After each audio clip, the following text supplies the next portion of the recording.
పరిశుద్ధ దేవుని ప్రజలారా, దేవాది దేవుడు మన తండ్రి అయినటువంటి మహాదేవుడు, మన ఆరాధనకు పాత్రుడు, మన స్థుతులకు అర్హుడు అయినటువంటి దేవుడిని మనం ఆరాధించటం మరొక్కసారి దేవుడు మనకు ఇచ్చినటువంటి జీవిత ధన్యత ఉన్నదని మనం దేవుడికి కృతజ్ఞతాస్తుతులు చెల్లింపబద్దులుగా ఉన్నాం.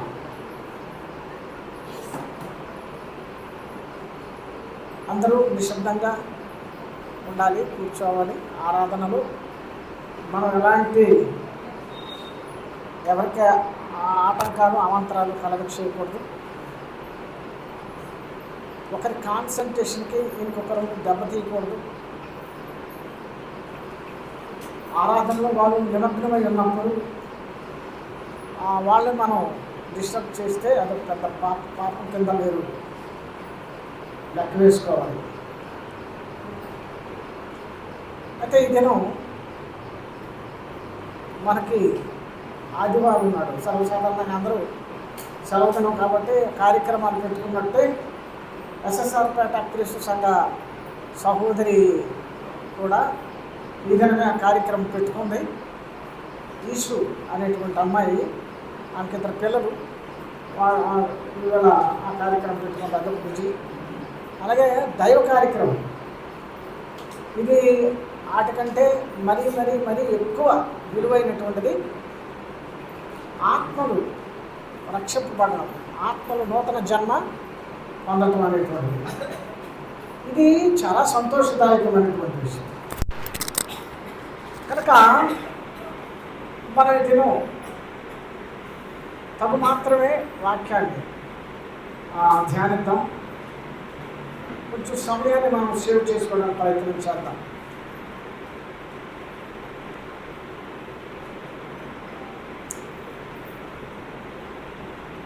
పరిశుద్ధ లేఖనాలు గతకాలంలో మనం అనేక సార్లు పరిశీలన చేసినప్పుడు, ధ్యానిస్తున్నప్పుడు నేను అనేటువంటి నేను ఒక 2 భాగాలతో కూడుకున్నటువంటి ఒక వ్యక్తిని అనేటువంటి విషయం దేవుడు మనకి తెలియచెప్పారు.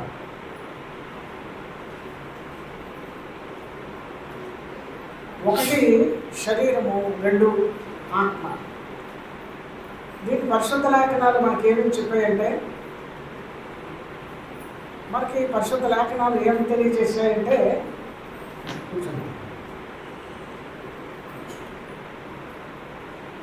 అంతరంగ పురుషుడు, బాహ్య పురుషుడు అనే 2 ఇద్దరు పురుషులు ఒకటిగా ఉన్న ఉదాంతం మనకి పరిశుద్ధ లేఖనాలు మనకి తెలియచేశారు. అయితే ఇక్కడ ఒక్కొక్కరికి కూడా, అంటే అంతరంగ పురుషుడికి కానీ బాహ్య పురుషుడికి కానీ కొన్ని అవయవాలు దేవుడు ఇచ్చి ఉన్నారు. ఈ దేవుడిచ్చినటువంటి ఆర్గన్స్ అంటే ఈ అవయవాలు, మనకు ఉన్నటువంటి అవయవాలు, ఈ అవయవాలు దేవుడు మనకి అనుగ్రహించాడు. అనుగ్రహించినటువంటి ఈ అవయవాలు ఎందుకు దేవుడు నాకు అనుగ్రహించాడు అని మనం గమనిస్తే, సామెతల్లో చెప్పినట్టు వాటి పని నిమిత్తం దేవుడు వాటిని దేనికి ఏ పని అయితే నియమించాడో అవి జరిగించడానికి దేవుడు మనకి అవయవాలు ఇచ్చాడు అనేటువంటి. కుదింది లేకపోతే అయితేనేది, కుదింది లేకపోతే ఎక్కువ మనకు తెలియచేస్తూ ఉంటుంటారు. శరీరం గురించినటువంటి ప్రస్తావన ఎపిసి పత్రిక, కొరింథీ పత్రికలో మనకు ఇవ్వబడింది. శరీరం అంతా ఒకటిగా మనకు కనబడుతున్న శరీరం ఒకటి కాదు, అవయవాల కలియక అనేటువంటి విషయాన్ని మనకి పరిశుద్ధాత్ముడు తెలియజేస్తాడు. ఒకసారి చూద్దాం కూడా.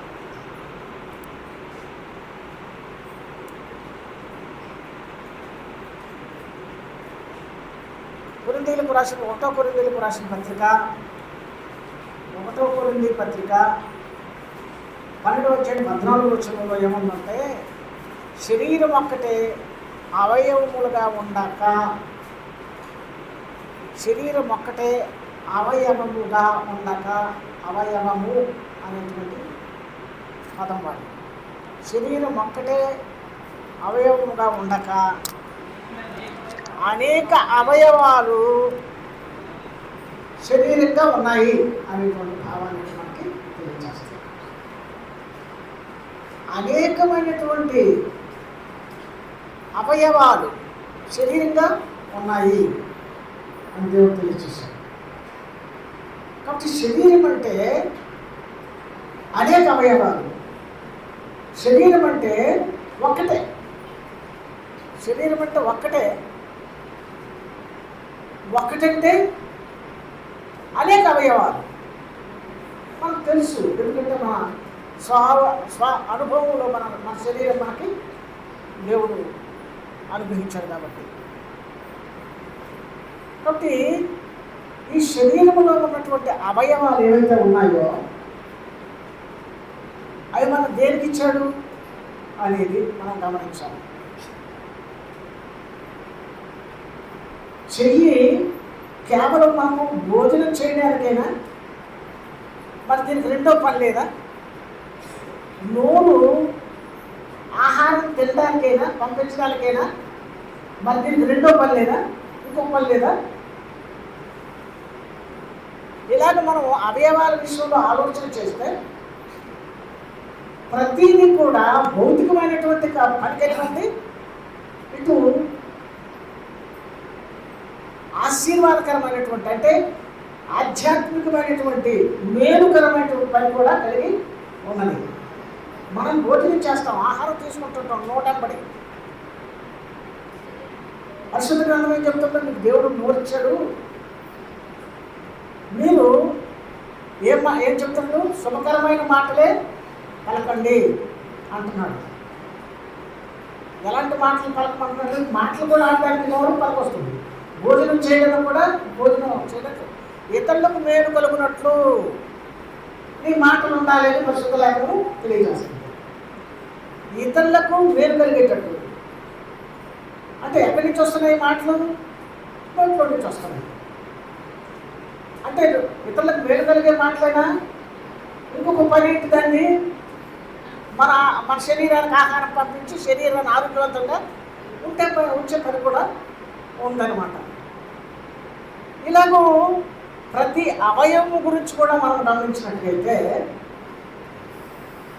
ప్రతి అవయవం గురించి మనం ఆలోచన చేసినట్లయితే దేవుడు ఎంత గొప్ప ఆశ్చర్యకరంగా, ఎంత జ్ఞానవంతంగా ఈ అవయవాలను అమర్చాడో మనం అర్థం చేసుకోగలుగుతాం. దేవుడి జ్ఞానం ఎత్తులో మనం గ్రహించుకోగలుగుతాం. ఎక్కువ అవయవాల గురించి క్రైస్తవులకు ఎక్కువ తెలియాలి. దాన్ని ఎలా వినియోగించుకోవాలో క్రైస్తవులకు తెలిసి ఉండాలి. దాన్ని ఎలా వినియోగించుకోవాలో క్రైస్తవులకి తెలిసి ఉండాలి. ఇక్కడ మనకి యాకోబు పత్రిక 3వ అధ్యాయంలో చెప్తాడు కదా, 4 గురించి చెప్తున్నాడు. 4 ఎక్కడ ఉంది? నోట్లో ఉంది. 4 నోట్లో ఉంది కదా.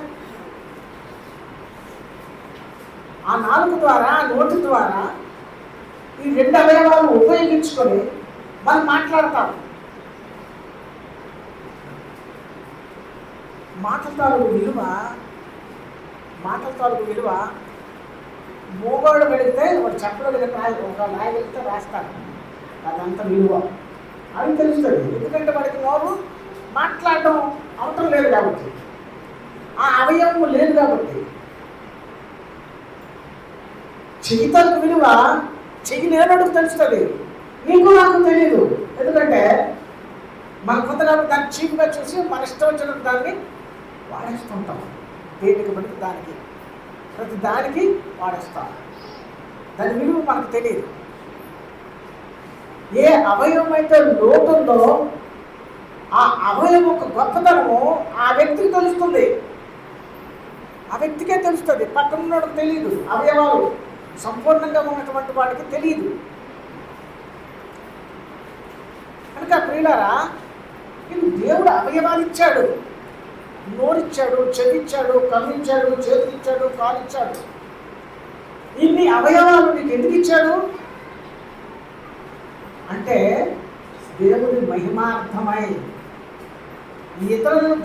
ఇతరుల్ని బాధ పెట్టడానికి కాదు నీకు నోరిచ్చింది, ఇతరులను కొట్టడానికి కాదు నీకు చెయ్యించింది, ఇతరులతో అసభ్యంగా వ్యవహరించడానికి కాదు ఈ అవయవాలు మనకి ఇచ్చింది. ఒకరిని మనం బాధ పెట్టడానికి ఇచ్చింది కాదు, ఒకరిని ఇన్సల్ట్ చేయడానికి మనకి అవయవాలు దేవుడు ఇవ్వలేదు. పరిశుద్ధ గ్రంథం అంతా మనం అర్థం చేసుకుంటే కేవలము క్రైస్తవుడు కొరకు, మనుష్యుడు కొరకే, మనుషుడు మన దేనికి కాదు అనే విషయాన్ని మనం ఖచ్చితంగా అర్థం చేసుకోగలుగుతాం. మనుషుడు తన అవయవాలు ఎవరి కోసం ఉపయోగించాలంటే మనిషి కొరకు ఉపయోగించాలి. మరి ఎక్కువ క్రైస్తవుడు తన అవయవాలు ఎవరి కొరకు ఉపయోగించాలి? క్రైస్తవుడు కొరకు ఉపయోగిస్తారు. సాటి సహోదరుడు కొరకు ఉపయోగించాలి. దేవుడి గ్రంథం మనం చదువుతాం కానీ దానిలోని భావాల్ని మనం అర్థం చేసుకోవాలి. అలాగే దేవుడు చూడండి, గ్రహించడానికి, పనిచేయడానికి బాహ్యమైనటువంటి బాహ్య అవయవాలు ఉంటే, ఆలోచించడానికి మనల్ని దైవిక విధానాలలో నడిపించడానికి అంతర్పురుషుడున్నాడు. లోపలున్నవాడు అతనే లోపల పురుషుడు అంటారు. అంటే బాహ్య పురుషుడు, ఆంతరిక పురుషుడు అన్నాడు. ఆంతరిక పురుషుడు అంటే అవయవాలు కలిగి ఉన్నాడు. అందులో ఆత్మస్వరూపుగా ఉంటాడు. అంతర్లీనంగా ఉన్నటువంటి అతడు ఆ లోపల ఆంతర్యంగా ఉన్నటువంటి ఆయన మాత్రమే అసలైన వ్యక్తి. బయటికి కనిపిస్తున్నటువంటి శరీరము బాహ్య పురుషుడే కానీ ఇతడు అసలైన వ్యక్తి కాదు. వ్యక్తే అంటే ఎవరైతే లోపల ఆంతర్య పురుషుడని పరిశుద్ధ లేఖనము తెలియచేసిందో మనకి, ఆంతర్య పురుషుడికి అనగా నీకు, ఆంతర్య పురుషుడు అంటే నువ్వు, బాహ్య పురుషుడు అంటే నీ శరీరం. బాహ్య పురుషుడు నీ శరీరం అయితే ఆంతర్య పురుషుడు నువ్వు. నీకేమున్నాయి? గతకాలం చెప్పాను నేను. నీకేమున్నాయి అవయవాలు? నీ శరీరానికైతే కాలు, చేతులు, ముక్కు, నోరు, కళ్ళు, చెవులు అన్నీ ఉన్నాయి. బాహ్య అందరికీ కనబడుతున్నాయి. కానీ నీకే అవయవాలు ఉన్నాయి తెలుసా? ఆంతర్య పురుషుడు అయితే నీకు ఏ అవయవాలు ఉన్నాయి? మనస్సు, మనస్సాక్షి, హృదయము, మనోనేత్రాలు, ఈ అవయవాలు ఉన్నాయి. ఇవి కనిపించవు. కానీ దేవుడికి ఇష్టడుగా, దేవుడి మార్గంలో ఖచ్చితంగా నడుచుకోవడానికి ఇవి ఎంత సహాయపడతాయంటే 100% కూడా సహాయం చేస్తాయి. మనం జ్ఞానం చేసామనుకోండి, దానివల్ల మనకి పబ్లిక్లో నామోసీ రావచ్చు. లేకపోతే మనం ఆ జ్ఞానం చేశాం, చట్టం మనల్ని శిక్షించే పరిస్థితిలో మనం చేసే న్యాయం ఉంది. అప్పుడు అంటే నా శరీరం ఏమంటుందంటే, నా శరీరం ప్రకారంగా ప్రేరేపింపబడి నా మైండ్ నేను చేయలేదు అంటది. కానీ నువ్వు చెయ్యలేదని చెప్పక ముందే నీ మనస్సాక్షి నువ్వే చేసావని చెప్తాను. నేను చెయ్యలేదు అని అంటే నీ మనస్సాక్షి నువ్వు చేసావు కదా. ముందు సాక్ష్యం చెప్పేది ఎవరంటే నువ్వు దోషివా నిర్దోషివా అనే సాక్ష్యం చెప్పేది నీ మనస్సాక్షి. ప్రతి మనుషులు మనస్సాక్షి నిమిత్తం మనస్సాక్షి ప్రకారంగా వాళ్ళ జీవితాలు కొనసాగిస్తే అతను యేసు ప్రభువు లాంటి వాడే ఈ భూమి మీదగా జీవిస్తాడు. యేసు ప్రభువు లాగే ఈ భూమి మీద జీవించే అవకాశం మనకి ఉంటుంది. కాబట్టి యేసుక్రీస్తు భక్తుల్ని, యేసుక్రీస్తు బిడ్డని, యేసుక్రీస్తు నడుస్తున్నాను అని అనుకొని యేసుక్రీస్తు యొక్క గుణగణాలు మనం సంపాదించుకోకపోతే, యేసుక్రీస్తు యొక్క ప్రవర్తన నియమావళులు మనం పాటించకపోతే ఎందుకు మనం యేసుక్రీస్తు పిల్లలను చెప్పుకోవడం? సరే, మనం ఎందుకు చెప్పుకోవాలి? కాబట్టి మనకిచ్చిన అవయవాలు దేవుడు ఎందుకు ఇచ్చాడు అనే విషయాన్ని మనం ఆలోచన చేసి అందుకు ఉపయోగించుకోవడానికి మనము సాధకం చేయాలి. సాధకం చేయాలంటే ఎక్సర్సైజ్. సాధకం చేయకపోతే సాధించలేరు. నువ్వు అనుకున్నది వెంటనే నీకు అబ్బీదు. ఏదైతే నువ్వు అనుకుంటున్నావో దాన్ని సాధించాలంటే సాధకం చేయాలి. 1-2 రోజులు పడిపోతావు, 3 రోజులు పడిపోతావు, 4 రోజులు పడిపోతావు, 5 రోజులు కూడా పడిపోవచ్చు. పడిపోతానని డీలా పడిపోక మళ్ళా దాన్ని ప్రయత్నిస్తూ ఉంటే దాన్ని తప్పనిసరిగా సాధిస్తాం.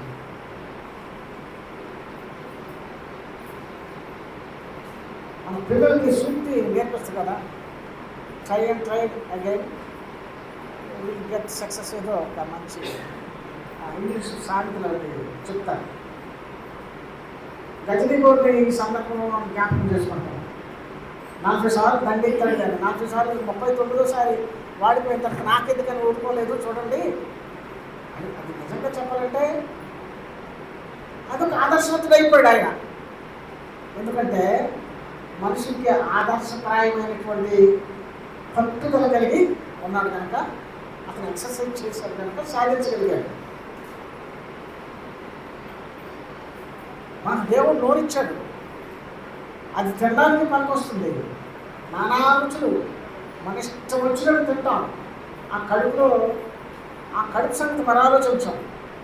నోరికి మాత్రం కొంచెం టేస్ట్ వస్తే మాత్రం ఏం చేస్తాం, అలా వెళ్ళిపోతుంటుంది అంతే. ఆ లోపల ఆర్గన్స్ ఉంటాయి, లోపల ఉన్నది ఆ గర్భాశయంలో ఉన్నది. వాటిని మరి పట్టించుకొని తింటున్నాం. అవుతుందా లేదా, ఇది కడుపు నిండిందా, కొంతమంది కడుపు నిండినట్టు తెలియదు.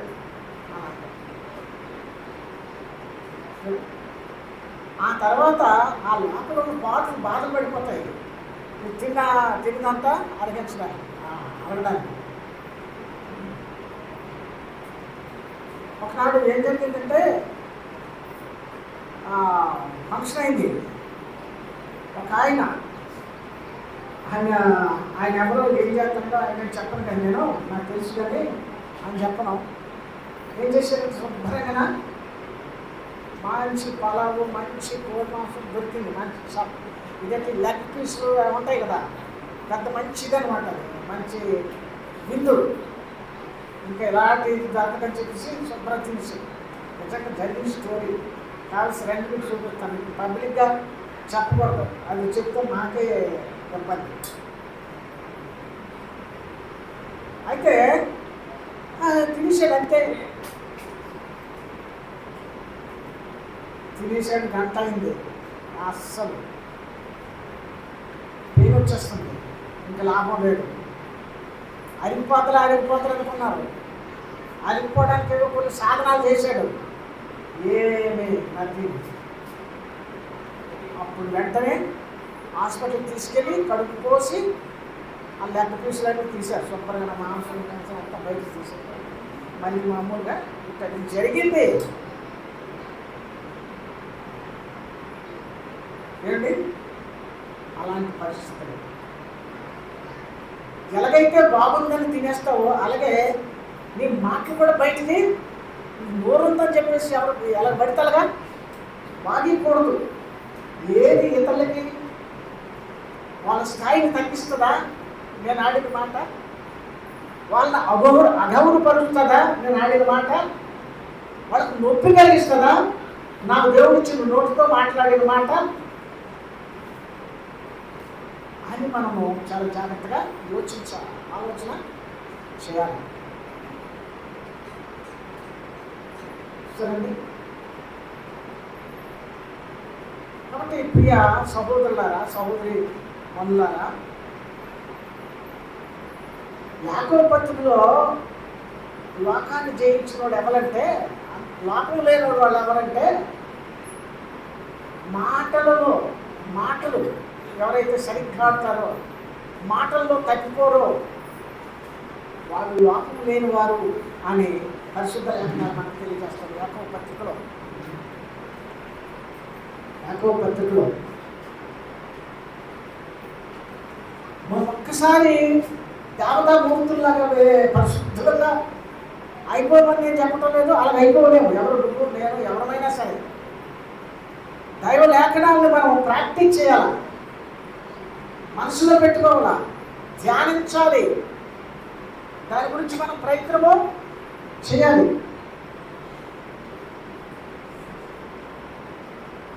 కాబట్టి మూడవ అధ్యాయంలో ఆ మాట చెప్తాను. మూడో అధ్యాయంలో 4 గురించి కూడా చెప్తాడు, ఆ అవయవం గురించి కూడా చెప్తాడు. అది పాపం, శరీరము, పాప ప్రపంచము.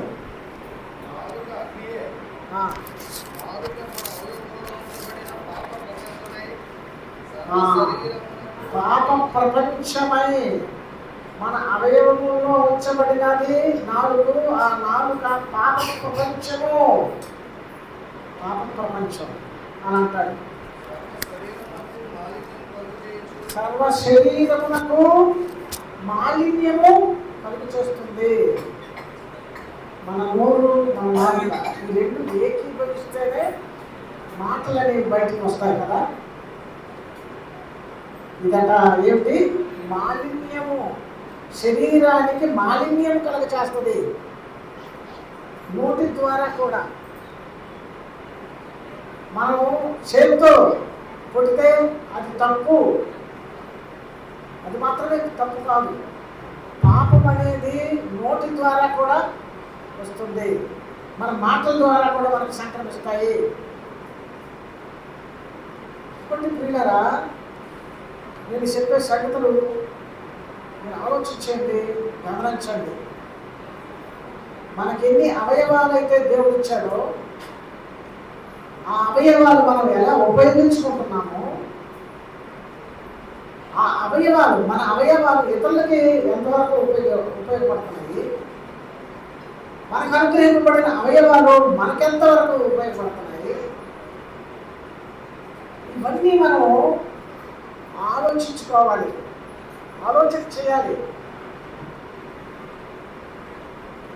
ఏది మన దగ్గర అవయవాలు అన్నీ ఉన్నాయి, దేని అవసరం వస్తే దాన్ని ఎలా పడితే అలా ఉపయోగించుకుంటామంటే అది మంచిది కాదు, అది మంచిది కాదు. అసలు ఇప్పుడు అలాగే మనం ఉపయోగిస్తే మన నాశనానికి, మన అవయవమే కారణం అవుతాం. ఎవరైనా నీ నాశనానికి కారణం, నరకానికి నువ్వు వెళ్ళడానికి ఎవరు అని అంటే రేపు తేలేది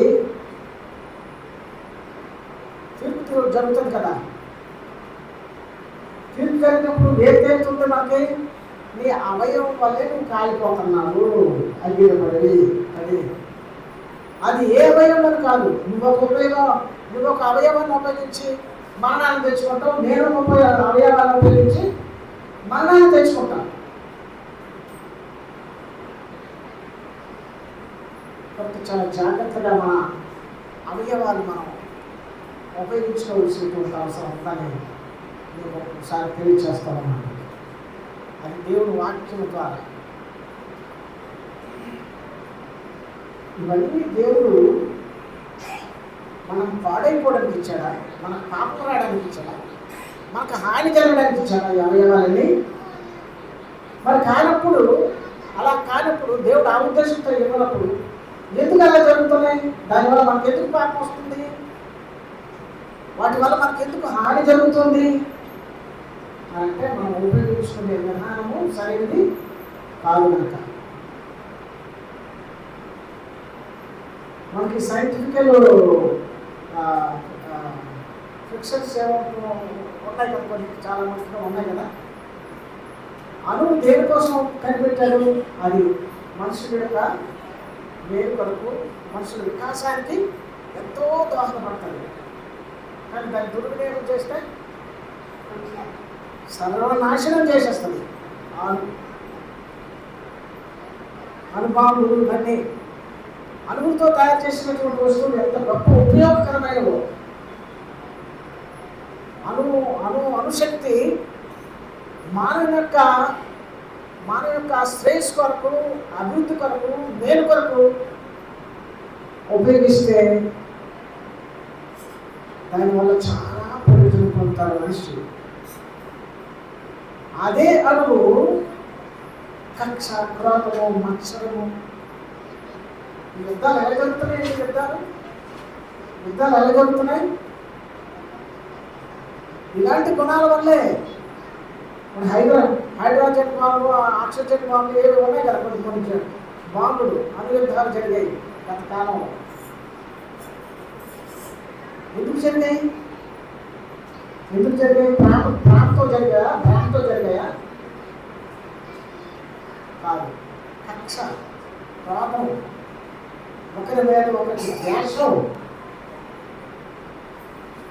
అది బయట లోకంలో ఉండొచ్చు, కానీ ఈ కొత్త లోకంలో ఉండకూడదు, ఈ నూతన సృష్టిలో ఉండకూడదు. మనమేమి మాట్లాడినా ఒక వ్యక్తి యొక్క మంచిని దృష్టిలో పెట్టుకుని మేలు కలుగుతుంది అని మనకు అని చూపించిన తర్వాతే ఆ మాట మాట్లాడాలి. కానీ అన్ఎక్స్పెక్టెడ్గా, లేకపోతే అనుకోని కలిగించాలి, బాధ కలిగించాలని కానీ ఒక ప్లాన్గా మనల్ని చేయకూడదు. ప్లాన్ ఉండాలి. ఎలాగా? ఎందుకు? ఏ ప్లాను అంటే వాళ్ళకి నేను ఆడిన ప్రతి మాట, నేను హెచ్చరించిన ప్రతి ఏ చిక్క వాళ్ళకి మేలు కలగాలి. నేను దిద్దిన దిద్దుబాటు వాళ్ళకి మేలు కలగాలి అనేటువంటి ఒక మంచి హృదయంతో మనం మాట్లాడాలి వాళ్ళతో. ఆ మాట్లాడిందైనా సరే సందర్భము, సభము, సందర్భం ఉండాలి. అంటే ఒక వ్యక్తి మారడానికి సరైనటువంటి అనుకూల వాతావరణం కూడా మనం చూసుకొని మాట్లాడాలి. ఎలాగైతే విత్తనము ఎండాకాలం వేసేస్తే మన దగ్గర విత్తనం ఉంది కదా చెప్పేసి ఎండాకాలం వేసేస్తే పడుతుందా, మురుస్తుందా? ఆ తొలకరి వాన వరకు చూస్తాడు రైతు. తొలకరి వాన వచ్చినప్పుడు దున్ని అప్పుడు ఆ విత్తనాలు వేస్తారు. దేనికైనా సరే ఒక క్రమం ఉంటుంది, ఒక పద్ధతి ఉంటుంది, ఒక విధానం ఉంటుంది. ఆ విధానాలు మనం పాటించాలి. కానీ మానవ విలువలు మనం దృష్టిలో పెట్టుకుని ప్రతి కార్యక్రమం చేయడానికి ప్రయత్నం చేయాలి తప్పితే కక్ష, క్రోధము, మత్సరము ఇలాంటివి మనలో ఉండకూడదు. అలా ఉంటే దేవుడు మనల్ని అంగీకరించడు. మన ప్రయాసం అర్థం కావచ్చు, మనకి ఫలితం లేకుండా పోవచ్చు. అంచేతన ఎంత ఇప్పుడు ఒక మంచి ఉపమానం చెప్పారు. మంచి ఉపమానం, ఒక ఎగ్జాంపుల్ బయట ఉన్నదే, బైబిల్ గురించి చెప్పట్లేదు. మరి అది మనకు తెలియదు, కానీ కల్పించిన కాదు, లేకపోతే నిజంగా తెలియదు, నాకైతే తెలియదు. కానీ అది మంచి విషయం, మంచి ప్రతి ఒక్కటి మనం తీసుకోవచ్చు, నో ప్రాబ్లం. ఒక అమ్మగారు తల్లి గాంధీ గారి దగ్గరికి ఆ బిడ్డను తీసుకెళ్ళిందట. ఏమమ్మా మీ బిడ్డను తీసుకొచ్చావు అంటే, బాబు వీడు వద్దు వద్దని నేను ఎంత వాదించిన బెల్లం తినేస్తున్నాడండి. కడుపులో పావులు పట్టేస్తానండి. చెప్పండి అయ్యా మీరు అని తీసుకెళ్ళి చెప్పిందండి. అమ్మ మరి మీరు ఒక వారం 4 రోజుల తర్వాత తీసుకోండి, అప్పుడు చెప్తాను. అంటే 4 రోజుల తర్వాత తీసుకురామంటే అది కట్టాలా నోటికి చెప్పవచ్చు కదా, వాళ్ళు తప్పుగా తినకూడదని.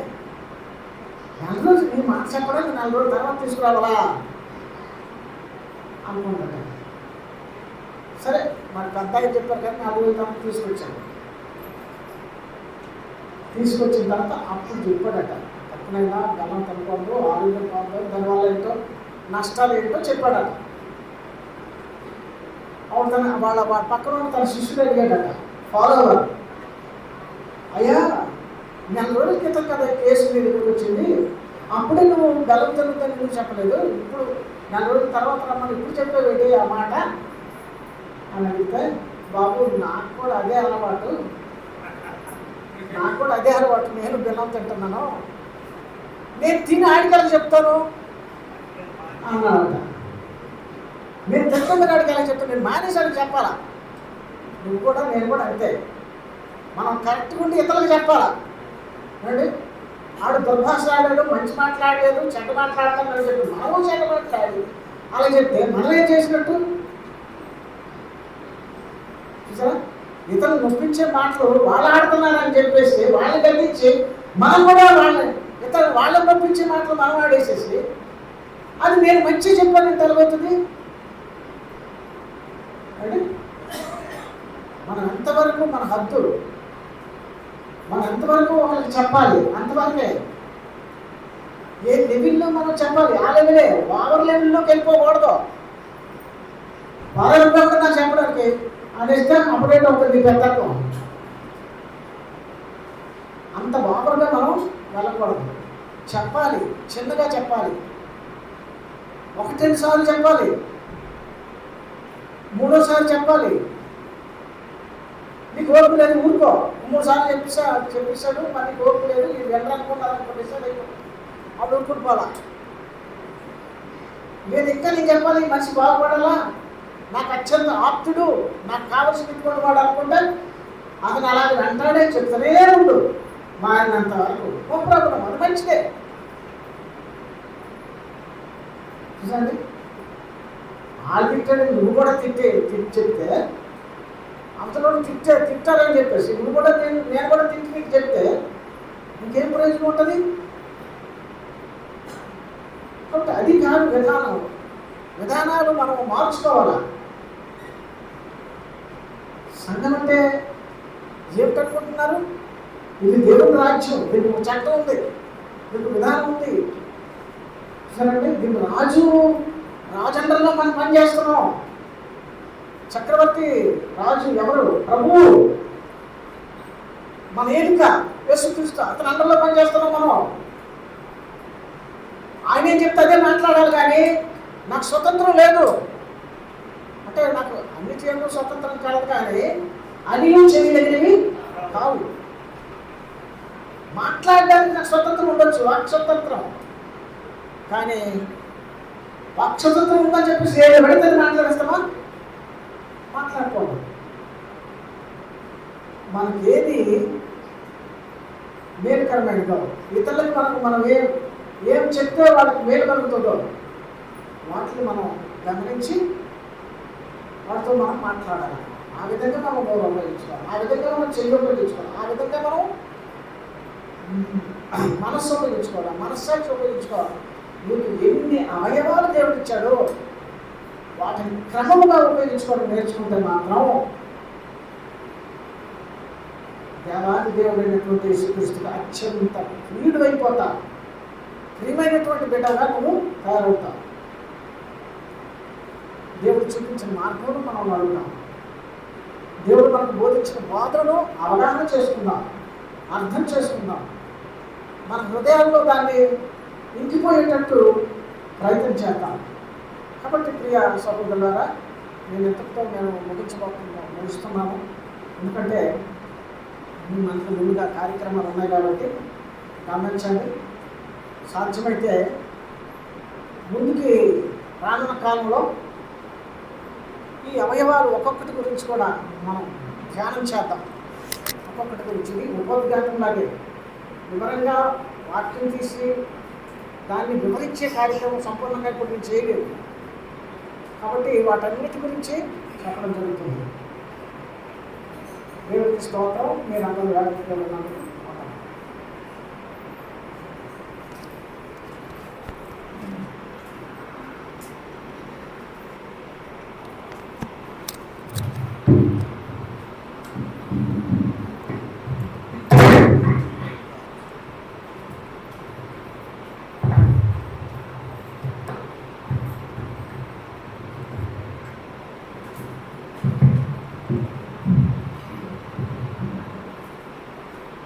మంచిదండి. మరి చక్కనైన వాక్యం. మరి నాలుగు గురించి ప్రత్యేకించి అందులో మనకి వివరించారు. మన శరీర అవయవాల గురించి, ఆత్మ శరీరం, మరి చక్కనైన విషయాన్ని మనకి పూర్తి చేసి ఉన్నారు. కాబట్టి మరి అటు రీతిగా మన వాక్యాన్ని చెప్పినట్టుగా మనము జీవించాలని మరి మనం చేశారు. చక్కనైన వాక్యాన్ని అందించినటువంటి మరి దేవజనులకి సమాధాన వందనాలు తెలియజేస్తున్నాను. అది సమయంలో మరి అనుకున్నట్టుగా మనం కొంచెం త్వరగా ముగించుకోవాలనే ఆలోచనతో ఉన్నాను. కాబట్టి ఎందుకంటే బాప్టిజం కార్యక్రమం ఉంది, అలాగే ఎస్ఎస్ఆర్ కార్యక్రమం కూడా ఉంది. కాబట్టి అయినప్పటికీ మనము సమయం అవుతుంది. కాబట్టి మనము ప్రభుత్వ భోజనంలోకి వెళ్ళే ముందు కొన్ని వచనాలు మనం చదువుకొని ముందుకు వెళ్దాం. 1 కొరింథీ 11వ అధ్యాయము కొన్ని వచనాలు.